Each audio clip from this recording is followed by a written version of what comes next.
There is a certain look in the eyes of someone who has been through too much. It's not just tiredness, and it's not age. It's the look of a soul that has lived many lifetimes inside one body. If you feel older than your years, or if you feel disconnected from small, pointless dramas because you've survived things that would crush most people, I want you to listen carefully. You might believe something is wrong with you. You might feel worn out, emotionally heavy, or like you lost a part of yourself along the way. Maybe you tell yourself that you're damaged, that life took too much from you, but psychology tells a very different story. While we often talk about post-traumatic stress, we almost never talk about its powerful opposite, post-traumatic growth. When you walk through pain and come out the other side, you don't just survive, you change. And that change brings rare psychological strengths that people who lived easy lives will never fully develop. One of the first signs is deep empathy. Most people understand pain in theory. They know the words for it. You know the feeling. You've sat in the dark long enough to recognize it in others instantly. You can sense when someone is struggling, even when they're smiling.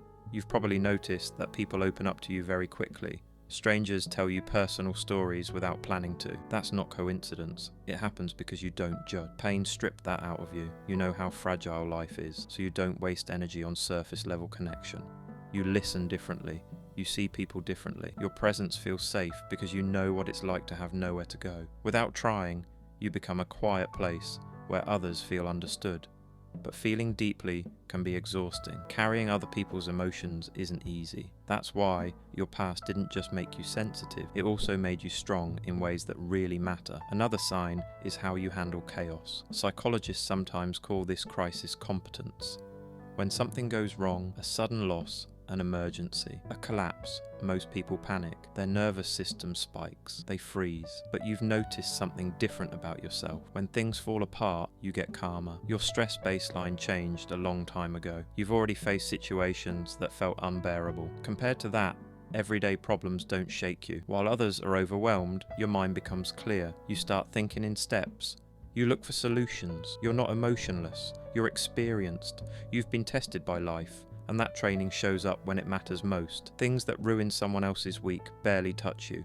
Not because you don't care, but because you've learned what truly deserves your energy. But being calm in chaos is still survival mode. The most powerful change shows up when life slows down and you decide who you want to be. This is where your authenticity comes in. People who have suffered deeply lose patience for anything fake. Once you've been pushed to your limit, appearances stop mattering. You stop trying to impress people who don't care about you. You stop chasing status, approval, or shallow success. Your ego softened because it had to. You speak honestly, even when it's uncomfortable. You don't sugarcoat your life to make others comfortable.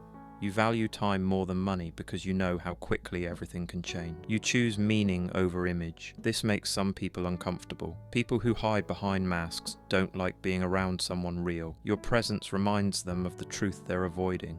But people who are tired of pretending feel drawn to you. In a world full of performance, you feel real. So let's talk about being broken. In Japan, there is an art called Kintsugi. When a bowl breaks, it isn't thrown away. It's repaired with gold. The cracks aren't hidden. They're highlighted. The bowl becomes more valuable because it was broken and repaired. The damage becomes part of the beauty. That's you. You are not used up. You are not ruined. The cracks in your life are not flaws. They are proof that you expanded. You can hold more compassion, more truth, more light because pain opened you up. People who never broke are often fragile. They fear discomfort. They fear loss. You don't. You've already been there. You are anti-fragile. Life tested you, and instead of ending you, it reshaped you. So don't envy those who walked an easy path. They were never forged. You were. And that kind of strength cannot be bought, taught, or faked. You didn't just survive. You became something rare.